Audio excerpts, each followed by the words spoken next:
Good morning, it's Tuesday, the 9th of June. You're watching Euronews, and this is Europe Today. Welcome to the program. I'm Stefan Grobe. Coming up, Iran has declared an end to its military operations against Israel after the two sides exchanged a wave of attacks that threatened to tilt the Middle East back into all-out war. The Israeli strikes came in apparent defiance of Donald Trump, who told Israel's Prime Minister Netanyahu that he did not think Israel needed to respond further. How can the European Union remain a relevant global actor and strengthen its internal market to stay competitive? That's the theme of a high-level conference in Brussels today. Is there a risk for Europe to be squeezed between Trump's America and an ever more assertive China? We speak to former Italian Prime Minister Enrico Letta. EU defense ministers convened in Nicosia for an informal summit dominated by the war in Ukraine and the thorny question of restricting Russia financially. EU Foreign Policy Chief Kaja Kallas announced that Hungary cleared the path to unblocking 6.6 billion euros held in the European Peace Facility, long frozen due to Budapest's objections. And France is to review 70,000 ongoing allegations of violence against minors after public fury over the death of an 11-year-old girl. The reason for the outrage? The admission by authorities they had not acted on previous child rape allegations against the main suspect.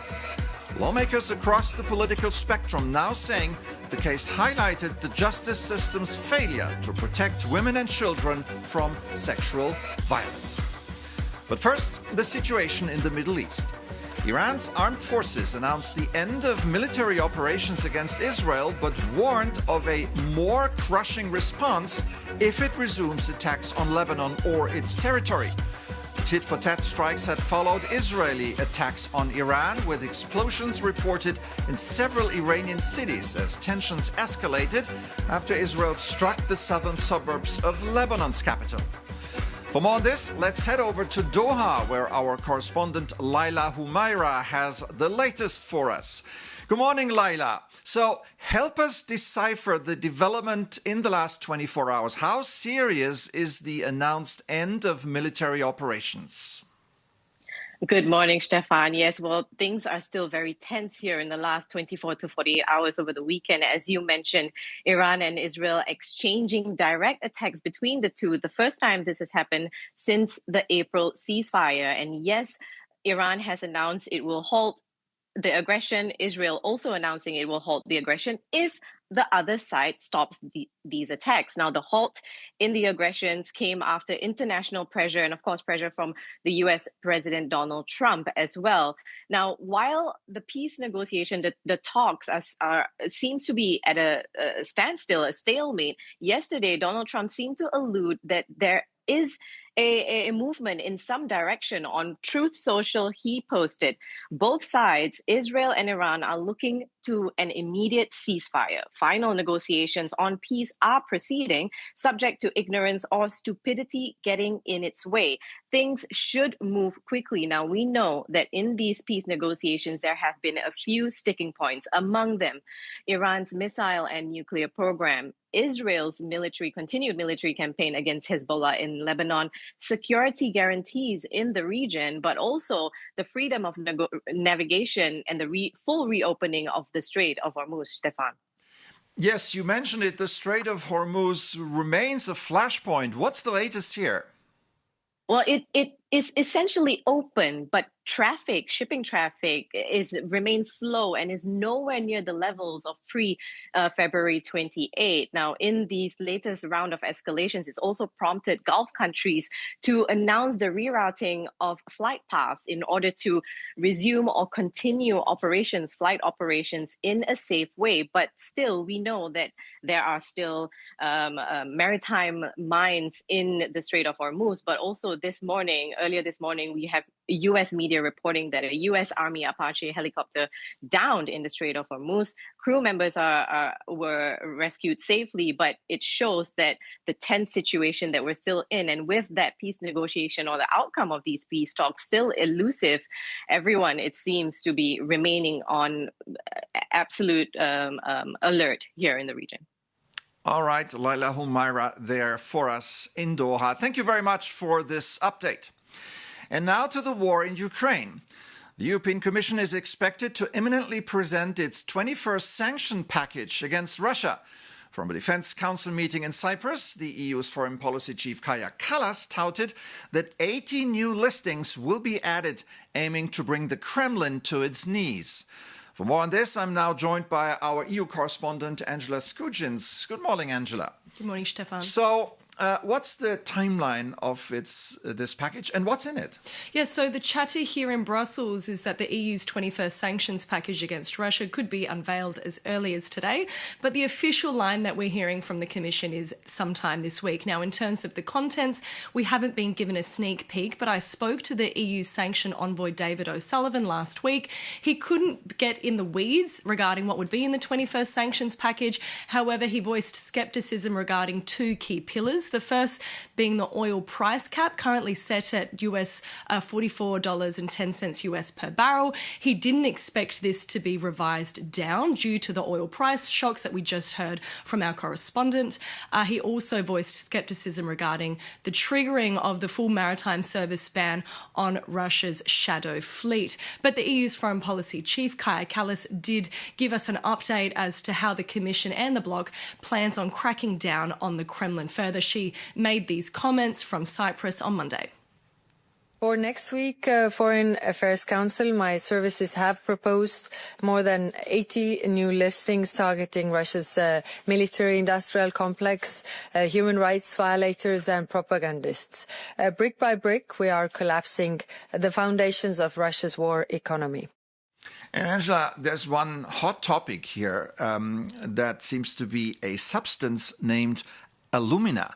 What is it and why is Ireland under fire for producing it? Yes, so alumina is a white or nearly colourless substance. It is the starting metal for the smelting of aluminium metal, a key ingredient for the production of weapons such as armoured vehicles, fighter jets, and more commonly drones. Now, Organish Alumina is a refinery in Ireland that has been connected to the production of various weapons commonly found on the battlefield in Ukraine used by Russia. The EU's foreign policy chief, Kaja Kallas, will be touching down in Dublin today to speak with the Irish Prime Minister Micheál Martin to discuss how this starting metal did wind up in Ukraine. But the big question is whether this will be included in the 21st sanctions package.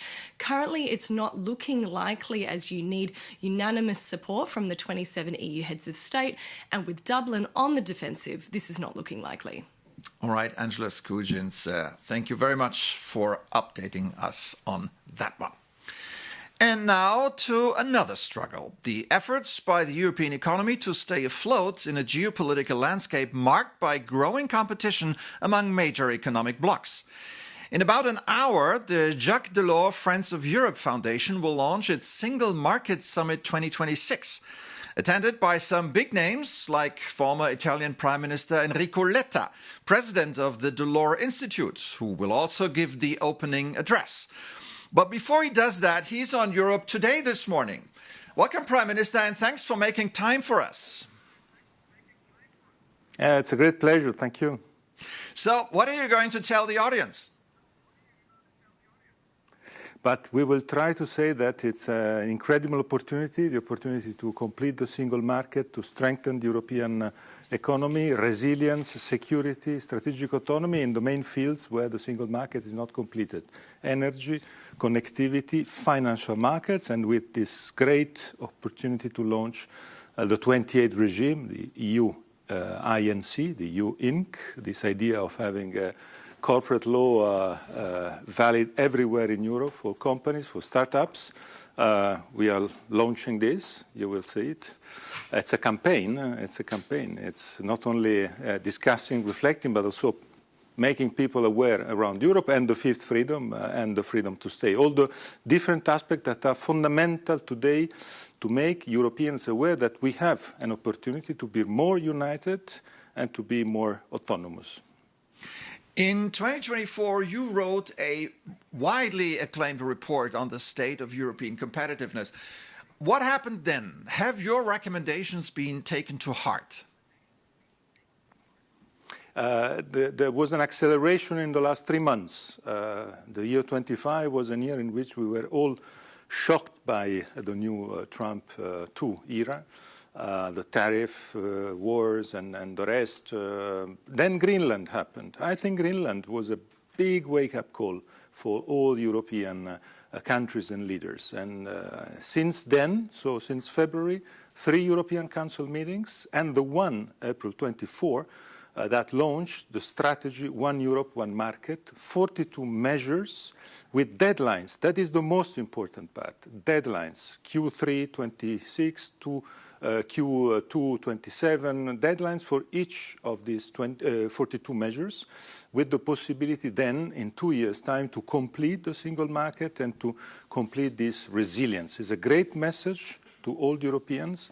It's the message to say we can be more united, and being more united, we can scale. And scale today is what is fundamental. We are too fragmented. Today we will launch with main speakers. We'll have the opportunity to have the General Manager of the IMF, Kristalina Georgieva, the Prime Minister of Belgium. Belgium was at the beginning the one who launched the idea of a report on the single market with Spain and Sweden, the 3 presidencies. And I'm very happy to have today the Prime Minister of Belgium, Bart de Wever, who will be with us to conclude the event and to launch a campaign that starts here in Brussels, but we have the next date. In autumn, we will be in Berlin, in Paris, in Stockholm, in Bucharest, in all the different countries. I want to bring up another hot topic. Right now, the Chinese are eating our lunch, and we're kind of passing them the forks and knives. It seems that Europe has no leverage over China. We need their rare minerals and their markets. So what should be our China strategy? But in reality, one of the 42 measures is the Industrial Accelerator Act. That is partially the first answer to this problem. We will discuss it today. The Industrial Accelerator Act has to be approved, and the discussion has to be the way in which we will approve it, the way in which this Accelerator Act, Industrial Accelerator Act, can protect European industry and can save our manufacturing. So there are tools. Now it's time to being able to land with these ideas. And as you said, China is one of the main issues. But in general, the message that we will send today is the following one. We don't want to be a colony of the US, and we don't want to be a colony of China. We want to be Europeans. And a quick one. When you look at China's state-backed industrial policy and Trump's tariff-driven protectionism, are Europeans the last true believers in free trade, and are they paying a price for it? Yes, we are, but also we are, I think, the point of reference for a large part of the world. There are not only China and the US in the world. There's a lot of countries and places in the world, they want to be in dialogue with us. And the fact that we had India, Indonesia, Australia, Mexico, and Mercosur as in the last 4 months agreements between Europe and this part of the world is for me a great message of power from the European Union and attractiveness from the European Union. We have to be a little bit more proud of what we are. All right, Enrico Letta, president of the Jacques Delors Institute. Thank you so much, sir, for helping us understand everything that is at stake here. All right, let's go back to Ukraine for a moment and talk about the vicious diplomatic clash that, for once, does not involve Russia, but Poland. And it has nothing to do with weapons, borders, or NATO logistics. It's about sensitive memory. Jacques tells a story about historical grievances and wartime legacies. Politics is about symbols, and this time was no different. A recent military designation has sparked a major diplomatic crisis between Warsaw and Kyiv. President Volodymyr Zelensky named an elite special operations unit after UPA heroes to honor their modern battlefield performance. And in response, Polish President Karol Nawrocki announced intentions to strip Zelensky of Poland's highest state award, the Order of the White Eagle. This dispute exposes deeply conflicting national narratives. What exactly is going on here? For Poland, the UPA, so Ukrainian Insurgent Army, is responsible for a campaign of genocidal ethnic cleansing in the 1940s that resulted in the deaths of an estimated 100,000 Polish civilians in Volyn in Ukrainian or Wołyń in Polish, so a historic region with deep Polish and Ukrainian roots. This violence also systematically targeted Jewish survivors who had escaped the Holocaust. Conversely, for Ukraine, the UPA is remembered as a symbol of anti-Soviet resistance and a heroic struggle for independence. And as Ukraine defends itself against the full-scale Russian invasion, this legacy of resistance is viewed as a vital tool for public resilience. And Ukrainian officials emphasize that this designation was a grassroots request from the frontline soldiers with no anti-Polish intentions. However, Polish leaders maintain that the memory of the victims is entirely non-negotiable. The risks of this trust crisis are exceptionally high, with some in Warsaw even calling for blocking Ukraine's EU accession over the scandal. And public solidarity is also facing pressure, as this unresolved dispute risks breaking the bond between both nations. And addressing the tension, Polish Prime Minister Donald Tusk noted that both nations must prevent historical emotions from destroying their solidarity. A prolonged conflict, Tusk warned, ultimately only serves the strategic interests of Moscow. So as said, politics is about symbols, but this time it could be different. Because history shows that even the deepest historical wounds can be managed through active cooperation. A precedent clearly seen in the journey of Polish-German reconciliation. The Ukrainian Insurgent Army will always remain a deeply divisive symbol. Yet, the shared security of both nations today depends on managing this historical pain together, rather than allowing the past to shatter their alliance.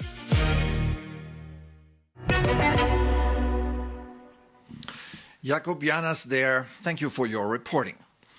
To France now, where the Justice Minister has ordered public prosecutors to review 70,000 allegations of violence against minors. A reaction to the public fury at the death of an 11-year-old schoolgirl that has exposed cracks in the country's judicial system. Across the country, thousands took to the streets to protest what President Macron has condemned as unacceptable lapses in the authorities' handling of the case. Let's bring in Dennis Locktier in Lyon, who has all the details. Good morning, Dennis. Hello, Stefan. So you were at the rally in Lyon last night. What are people demanding? Is it purely about justice for the poor girl, or is there a wider message? Indeed, in Lyon and around the country, the message from the crowd is clear. It's not just about justice for Liana, but it's about a system that many here believe has failed all children. People I spoke to described Liana's murder as a symbol of a wider problem. Adults who are reported for sexual violence against minors are being allowed to stay free, and complaints are moving too slowly through the system. And children left without real protection until it's too late. So these rallies are demanding concrete changes. They demand that every complaint for abuse on a child is being treated as a priority with clear deadlines and no more delays. And suspected abusers must be automatically removed from all contact from these children while investigations are ongoing. And more resources need to be given to child protection services so they can follow up on reports properly. So the government has admitted serious failures. Ministers have promised a lot. Is that enough for the people you spoke to? Yes, ministers have said that they will review about 70,000 pending complaints involving children, and that will be done by 14th of July. The Justice Minister, Gérald Darmanin, has publicly acknowledged serious failures in the Liana's case, and he said that the institutions did not protect the child as they should have. But of course, for many people at the rally yesterday, that is not enough yet. They want to see that review lead to faster action, especially on repeated reports. Yeah. Dennis, that's all the time we have. What a troubling story Dennis locked here in Lyon there. Thank you very much. And thank you for joining us this morning on Europe Today. If you want to continue the conversation, contact our team at europetoday@euronews.com. In the meantime, stay with us for more news live here on Euronews. Take care and see you soon.